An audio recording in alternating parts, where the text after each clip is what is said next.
Кыргызстанда келерки жылдын март айынан тарта ар бир аймактагы мечиттин молдолоруна 8 000 сомдон айлык бериле баштайт. Жылдын аягына барып ал сумма 20 000 сомго чейин көтөрүлөт. Бул тууралуу мамлекет башчы Садыр Жапаров 3-элдик курултайда билдирген.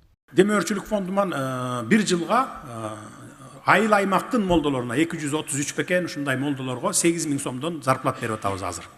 Эми марттан баштап бүтүндөй өлкө боюнча молдолорго бере баштайбыз. Мечиттердин молдолоруна. Бул 4000ге жакын мечит.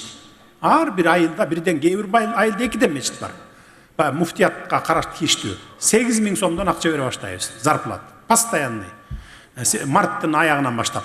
Жылдын аягына барып, ар бир молдо 20 000 сомдун тегерегинде айлык акы алат. Бирок ал каражаттар казынадан эмес, башка каржы булактардын эсебинен ишке ашырылат. Бул тууралуу өлкө башчы бүгүн кабар агенттигине берген маегинде билдирди. Анын себебин Кыргызстан светтик өлкө катары динге кийлигишпестигин, мындан улам мамлекеттик бюджеттен каржыланбастыгы менен түшүндүргөн. Ага карабай муфтиятка жардам берүү улантылат, дейт Садыр Жапаров. Бул каражаттар бюджеттик каражаттар эмес. Мурда муфтият тараптан көңүл бурулбаган каражат булактарын мечиттер тарапка, тагыраагы молдолорго буруп берүү жагына жардам берип жатабыз.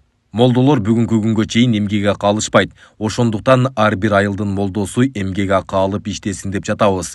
Ошондо милдеттүү түрдө иштешет. Башка динге же башка агымга кирип кеткендерди тарбиялап, бир гана муфтиятка баш ийип, Ханафи мазхабына кайтаруу жагын муфтият молдолорго жүктөсө болот. Муфтияттын сөзү да молдолорго өтүмдүү болот.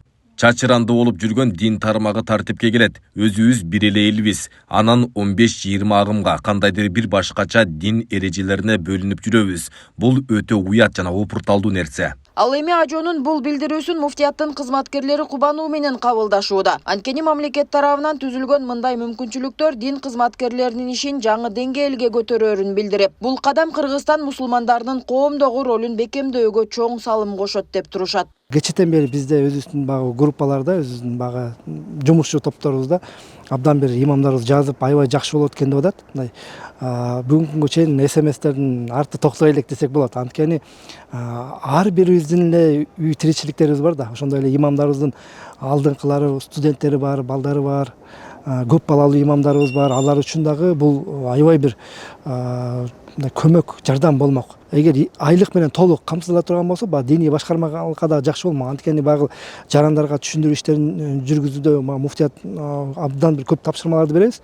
Анан талап кылууда дагы бир аз кыйынчылыктар болот да. Себеби айлык бербей туруп талап кылуу кыйын.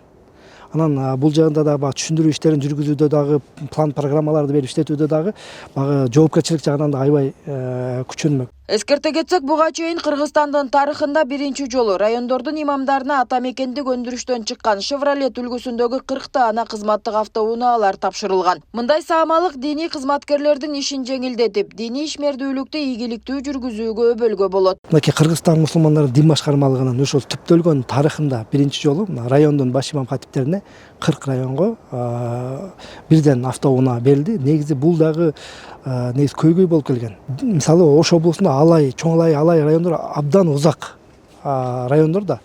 Анан бул жерге барып келүү дагы имамдарга аябай чоң оорчулукту жараткан. Себеби дегенде жыйындар болот, чогулуштар болот, түшүндүрүү иштерин жүргүзүш керек, бир айылдан бир айылга барып, ошол убакта такси менен, маршрутка менен жүргөн деле имамдарыбыз болгон. Белгилей кетсек, өлкөдө 4000дей мечит бар. Мындан ары ар бир мечитке битир садака чогултуу үчүн QR-коддор коюлуп, каражат муфтияттын эсебине түшө турган система түзүлөрү айтылган.